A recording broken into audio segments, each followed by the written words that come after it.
Partai Kebangkitan Bangsa dan Gerindra sepakat untuk bekerja sama mensukseskan agenda politik di tahun 2024 nanti. Kesepakatan tersebut tercapai setelah pimpinan kedua partai bertemu di kediaman Prabowo di Jalan Kertanegara Sabtu malam lalu. Dan akankah kesepakatan kerjasama ini akan berpotensi memenangkan Pilpres 2024 nanti? Sore ini saya akan berbincang dengan Ketua DPP PKB Syaiful Huda dan Direktur Carta Politika Yunarto Wijaya. Halo, selamat sore Mas Huda dan juga Mas Toto, apa kabar? Selamat sore, Mas Toto. Oke. Siap. Saya ke Mas Huda terlebih dahulu ini. Mas Huda, ini tentu menjadi perbincangan banyak masyarakat saat ini terkait dengan pertemuan yang dilakukan oleh Caimin dan juga Pak Prabowo tadi malam. Sebenarnya kalau Pak Prabowo sempat mengatakan bahwa ada kesepakatan dan juga kerjasama yang sudah dilakukan dan juga tentunya apa yang diperbincangkan tadi malam ini menjadi pertanyaan kita semua. Sebenarnya apa kesepakatan dan juga kerjasama yang dilakukan? Karena setelah itu sepertinya Pak Prabowo dan juga Caimin ini senyumnya sumringah sekali ini. Ya, perlu disampaikan di publik termasuk pada kesempatan sore hari ini. Tadi malam setelah dari berbagai rangkaian pertemuan kami di DPP PKB dengan DPP Gerindra, dan tadi malam kita putus untuk mesepakati membangun koalisi dalam rangka menyongsong persiapan Pilpres 2024. Nah, salah satu opsi dari nama koalisi itu adalah Kebangkitan Indonesia Raya. Dan di dalam rapat tadi malam kebetulan saya juga hadir langsung. Teman-teman sedang on proses untuk menyiapkan persiapan menuju deklarasi. Ini kapan deklarasinya ini, Mas Huda? Ya mungkin belum bisa disampaikan pada kesempatan yang baik ini.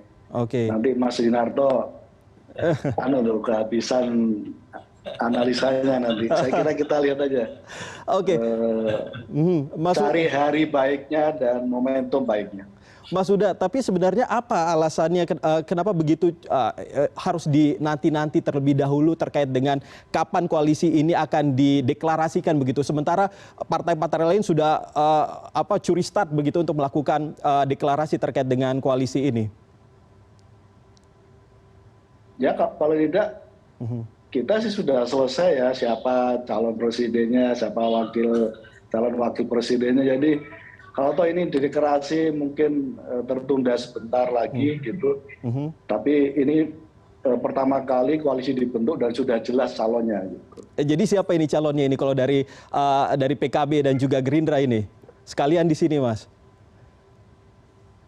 Ya ditebak aja oleh publik secara fatsun politiknya kebetulan kursi Gerindra lebih banyak dikit dari PKB. Ya artinya fatsun itu yang akan kita pakai dalam rangka untuk mengusung siapa yang berposisi sebagai calon presiden dan wakil presiden. Oke, saya ke Mas Toto lagi. Mas Toto, ini berbicara soal apa yang tadi sudah disampaikan oleh Mas Huda. Mulai dari koalisi yang tentunya akan dideklarasikan dalam waktu, saya tidak tahu kapan ini tadi tidak dijelaskan secara rinci oleh Mas Huda, dan juga yang akan diusung menjadi calon presiden dan juga calon wakil presiden dari dua partai ini. Kalau dari Mas Toto sendiri, bagaimana melihatnya? Siapa ini sebenarnya yang akan diusung dan juga kapan akan dideklarasikan? Kira-kira dari Mas Toto sendiri. Ya, yang pertama ini kan menunjukkan ya bahwa hipotesa bahwa ketika terjadi open election itu kan adalah situasi ketika incumbent tidak bisa maju kembali, situasi politik akan lebih cair, pola koalisi lebih sulit untuk terbaca. Kenapa? Karena semua merasa peluang yang tadinya lebih tertutup ketika incumbent bisa maju kembali karena incumbent biasanya sangat kuat, lalu kemudian sekarang peluangnya terbuka. Ini yang menyebabkan publik akhirnya bingung nih. Kalau kita tonton kan ada koalisi misalnya yang terkait dengan PKB ada semut merah. Kemarin sempat terungkap juga isu katanya akan ada deklarasinya malah dengan Demokrat dan PKS. Walaupun per kemarin menjadi terbantahkan kembali gitu ya. Dan sebelumnya kita tahu di luar PKB ada yang menyatakan diri sebagai KIB. Tapi prinsipnya adalah koalisi pertemuan politik itu tidak bisa kita sebut sebagai koalisi sebelum resmi dia kemudian mendaftar nanti di KPU. Karena faktor ikatannya adalah apa yang disebut dengan capres dan cawapres ya. Lalu kemudian kalau sudah nanti terbentuk pemerintahan, ikatannya biasanya bernama menteri. Memang masih dalam tahapan job seeker begitu. Jadi ada jabatan yang mengikat mereka. Nah, sebelum deklarasi, jadi saya harus mengatakan juga dan mengeluarkan nama, ya ini kongko politik. Sama seperti KIB, sampai sekarang saya sebut juga kongko politik. Mereka bahkan tidak berani menyebutkan sama sekali satu nama presiden, bahkan di antara mereka bertiga. Jadi kita masih harus menunggu, tapi kalau memang kemudian mengeluarkan nama, saya pikir ini baik buat pendidikan politik. Dari situ kan publik kemudian bisa menguji nama tersebut, mengeluarkan kritik, memberikan masukan, dan kemudian diuji juga konsistensinya, apakah jangan-jangannya testing water atau memang konsisten sampai kemudian pendaftaran. Dan minimal ketika memang namanya sudah dikeluarkan dan sudah ada komitmen yang jelas, saya pikir itu akan makin membuat jelas analisis dari publik, dari pengamat untuk melihat oke, kemudian akan ada berapa poros. Karena kan berarti jelas akan ada misalnya Pak Prabowo dengan Caimin, dengan Gerindra dengan PKB. Sisanya tinggal kita hitung kemudian kan, apakah PDIP akan sendiri, akan mengajukan Puan atau Ganjar, dan kemudian kemarin yang baru memunculkan nama Pak Surya Paloh, apakah akan membentuk poros sendiri atau kemudian bergabung dengan salah satu poros lain. Tapi kalau kita lihat coba dari nama yang ada kan, sepertinya Pak Surya Paloh kalau betul ya akan konsisten pada 3 nama itu, minimal tidak akan bergabung nih dengan koalisi kebangkitan Indonesia Raya. Dari situ kita bisa juga melihat kemudian poros mana yang masih bisa terbentuk lain. Jadi saya tetap mengatakan ini kongko politik sampai Mas Saiful Huda nanti akan muncul dalam deklarasi nama tebakan saya Pak Prabowo dengan Caimin. Kalau belum dilakukan, menurut saya ini juga sebuah kongko politik semata. Oke, Mas Huda, kongko politik. Ini sebenarnya kalau dilihat dari apa yang tadi sudah disampaikan oleh Mas Toto, bahwa sebelumnya juga ada rencana untuk membentuk koalisi semut merah. Lalu ternyata saat ini istilahnya sudah pacaran begitu dengan Gerindra. Sebenarnya keseriusan dari PKB ini seperti apa, Mas Huda? Ya, semua yang kita lakukan komunikasi politik. Karena tidak hanya PDIP kan yang bisa melakukan pengusungan sendiri karena 20% presiden threshold. Selebihnya kan tidak ada. Termasuk kemarin kita komunikasi dengan teman-teman PKS, dengan Demokrat. Semangatnya adalah kita ingin membangun koalisi ini lebih besar gitu. Karena nanti kalau ini jadi, kemudian misalnya kita deklarasikan, tentu kita berharap tidak hanya Gerindra PKB, kita juga masih berharap partai lain yang sudah juga bisa bergabung dengan kita. Nah, karena itu saya kira ini wajar, ini proses akan berjalan. Tentu saya setuju apa yang disampaikan oleh Mas Yunarto, selama ini belum dideklarasikan mungkin sifatnya masih kongko gitu. Nah, masih akan berubah begitu ya? Itu kadang ada yang serius itu, jadi tinggal diumumkan. Jadi ini levelnya tidak lagi hanya level pacaran, ini sudah kira-kira ijab kabul. Nah, tinggal kapan itu mau diresepsikan gitu aja.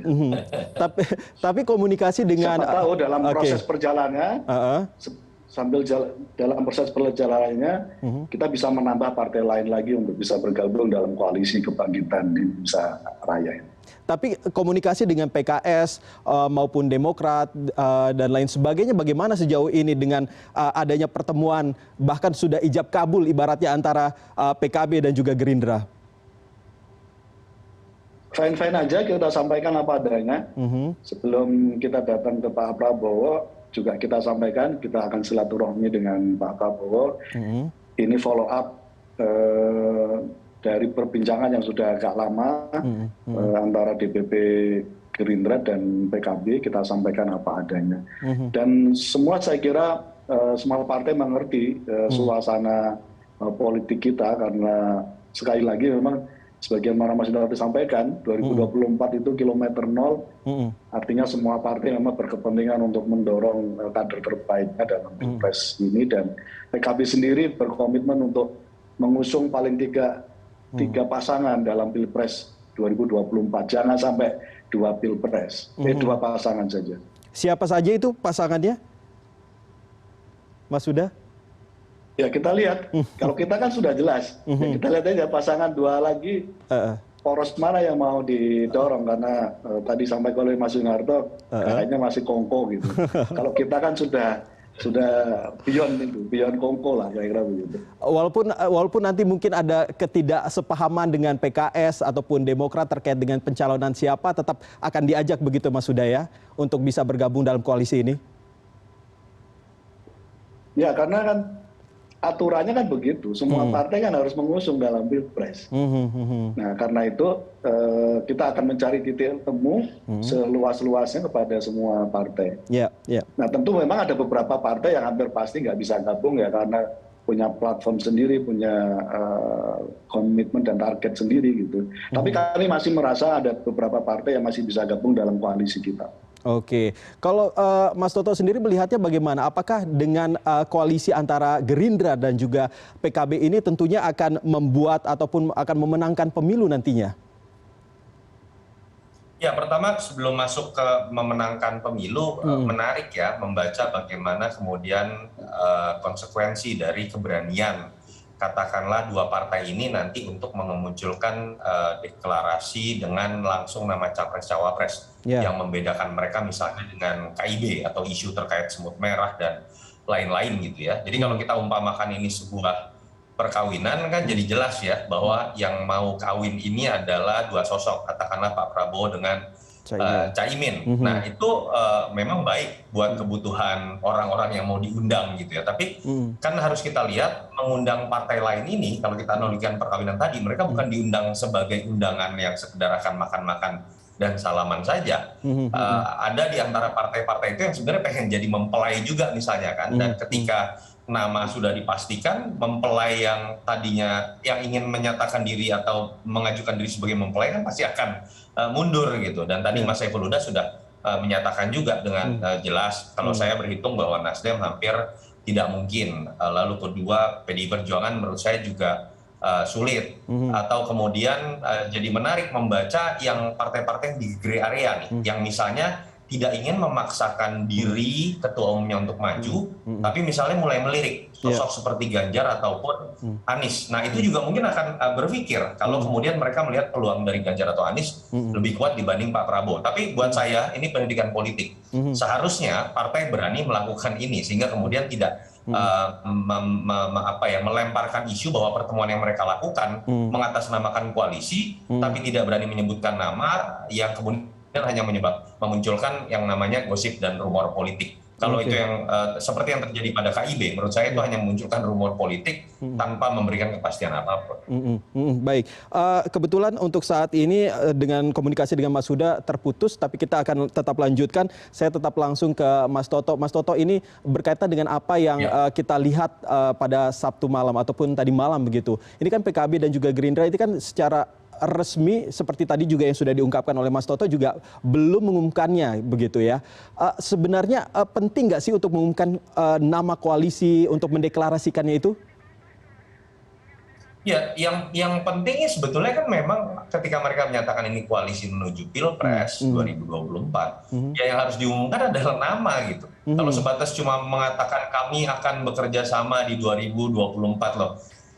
Puncak acaranya itu adalah bagaimana mereka akan daftar bersama-sama nanti ke KPU, berkampanye bersama-sama, dan kemudian menang atau kalah itu akan ditentukan oleh publik. Itu yang menyebabkan menurut saya deklarasi menyebutkan nama itu adalah sebuah indikator awal bahwa koalisi ini serius. Dan saya berharap memang ini cepat dilakukan ya oleh PKB dengan Gerindra, sehingga kemudian tidak lagi sekedar menimbulkan rumor ditahan 2 bulan, 3 bulan, 6 bulan. Kalau itu yang terjadi, ya menurut saya semuanya artinya kan hanya melakukan sebuah manuver supaya tidak ketinggalan beritanya, supaya bisa menaikkan bargaining position, dan kemudian supaya tidak hilang dari perbincangan publik terkait dengan 2024. Tapi kok Kalau dari statement yang dikeluarkan oleh Mas Saiful Huda tadi, kita dengar statement dari Pak Prabowo dan Caimin, sepertinya memang ada sebuah keseriusan dibandingkan dengan apa yang saya lihat di KIB. Oke, Mas Toto, tadi kan seperti yang tadi sudah saya tanyakan ke Mas Huda terkait dengan ketika si PKB dan juga Gerindra ini istilahnya ijab kabul begitu. Sebenarnya kalau dari PKS dan juga Demokrat kan katanya mau diajak juga untuk berkoalisi. Kalau melihat dari calon presiden yang akan diusung oleh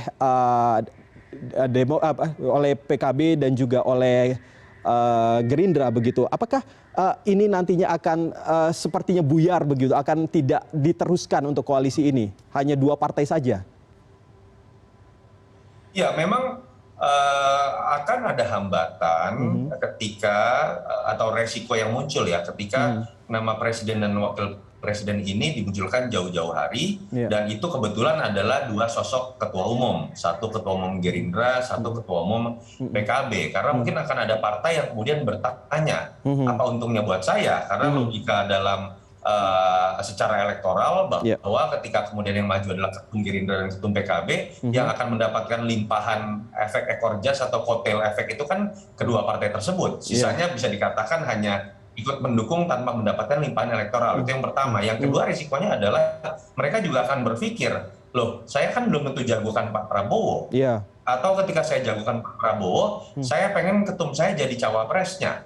Seperti yang terjadi misalnya pada Demokrat, kita tahu seringkali menyebut nama AHY harus menjadi capres atau cawapres. Atau kita belum pernah mendengar ya, misalnya di PKS apakah dari Pak Salim Segaf Al-Jufri atau Ahmad Saiku misalnya ingin maju juga. Nah itu secara otomatis kan akan menutup peluang mereka untuk menjadikan kadernya, misalnya sekedar menjadi cawapres sekalipun gitu. Nah makanya biasanya koalisi itu baru akan menyebut nama capres, andai kata pun mereka berani lakukan itu di awal. Nah ini makanya saya sebut sebagai sebuah pendidikan politik yang bagus kalau mereka langsung berani menyatakan nama capres cawapres, walaupun ada resiko politik seperti yang tadi Mas Iqbal tanyakan bahwa ada partai-partai mungkin yang akan langsung back off ya, dan peluangnya mungkin tinggal menarik partai-partai yang memang sepertinya tidak punya ambisi sama sekali memajukan ketumnya, entah untuk capres ataupun cawapres.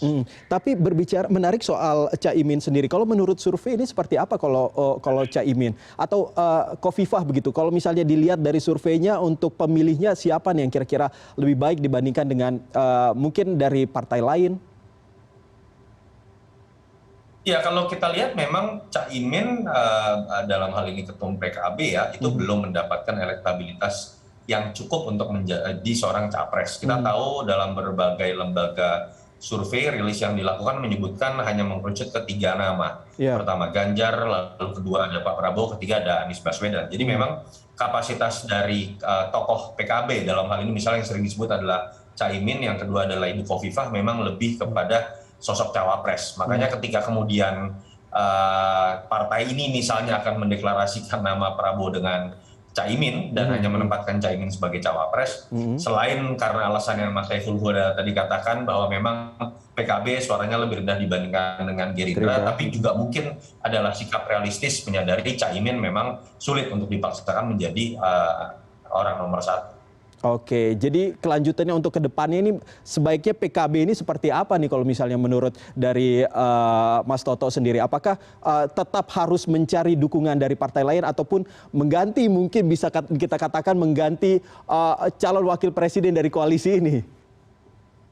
Ya mungkin namanya lebih baik begitu. Ya, kalau bicara kepentingan Caimin, masih Caimin ingin dirinya sendiri yang maju ya, tentu saja. Tapi memang yang harus dihitungkan adalah bagaimana kemudian ada partai lain yang bisa masuk. Dan yang harus dihitung adalah bagaimana kemudian poros ini lebih punya kemungkinan untuk menang apabila mereka juga bisa memastikan bahwa lawan dari Pak Prabowo elektabilitasnya tidak setinggi Pak Prabowo. Ya kalau kita lihat sekarang nama Ganjar itu kan ada di atas Pak Prabowo ya di hampir semua lembaga survei yang kemarin melakukan rilis, sehingga bagaimana politik ketika mereka bisa menggait partai lain, komunikasi yang dilakukan dengan partai lain itu juga bisa berpengaruh bagi bertambahnya kekuatan untuk mendukung pasangan ini. Yang kedua juga kemudian bisa bermain catur politik untuk kemudian misalnya ikut menentukan bahwa poros-poros yang terbentuk itu tidak kemudian malah membahayakan posisi dari pasangan ini yang bisa dikatakan paling berani di awal melakukan deklarasi. Oke, sejauh ini seberapa yakin Mas Toto terkait dengan koalisi yang mungkin saja akan dideklarasikan dalam waktu dekat terkait dengan Gerindra dan juga PKB ini? Kalau melihat dari apa yang tadi sudah Mas Toto jelaskan. Saya cukup meyakini sih berani saja ya Pak Prabowo dan Caimin mengeluarkan nama ini. Tapi memastikan bahwa kemudian nama ini betul-betul akan daftar di KPU itu kan yang jadi akan jadi pertanyaan. Karena kalau kita analogikan tadi lagi seperti dua orang yang menyatakan diri akan menikah, kita tahu sampai sebelum hari H akad dan resepsi itu kan tidak bisa dinyatakan bahwa mereka sudah menjadi pasangan gitu kan. Masih banyak hambatan, godaannya juga masih ada. Kita tidak tahu apakah Pak Prabowo nanti dalam perjalanannya berkomunikasi dengan partai lain melihat ternyata ada sosok cawapres lain yang lebih menguntungkan dirinya untuk bertarung, atau ketika kemudian PKB menemukan sebuah titik temu bahwa ketika berkomunikasi dengan partai lain mereka bisa bersanding dengan capres yang lebih kuat, atau jangan-jangan ada terbentuk sebuah poros yang berani memajukan Caimin sebagai capres. Artinya peluang masih sangat terbuka, pertama karena waktu yang masih sangat lama, kampanye baru dimulai bulan November 2023, artinya kita masih melihat 1 tahun 5 bulan. Yang kedua, kita tahu belum semua partai juga bergerak dan komunikasi politik masih sangat terbuka, sehingga keberanian untuk mendeklarasikan pasangan ini pun tidak bisa kita jamin dan kita anggap sebagai sebuah ijab kabul, tapi hanya sebuah pernyataan akan menikah yang kita masih bisa melihat banyak godaan dan kemungkinan lain dalam perjalanan. Baik, lagi-lagi politik itu cair, tentunya kita juga terus mencari tahu sebenarnya ke arah mana nantinya PKB dan juga Gerindra akan bermuara, dan kita pastikan lagi bahwa memang ini butuh waktu, apalagi untuk pemilu sendiri memang tahapannya baru dimulai, dan kita akan sama-sama melihatnya nanti di tahun 2023 dan juga 2024. Terima kasih sekali lagi Mas Toto sudah berbincang dengan kami. Iya, dan tentunya kita berharap semuanya akan baik-baik saja, dan kita juga tetap akan selalu dihantui oleh pertanyaan-pertanyaan terkait dengan kemana masing-masing partai ini akan bermuara nantinya.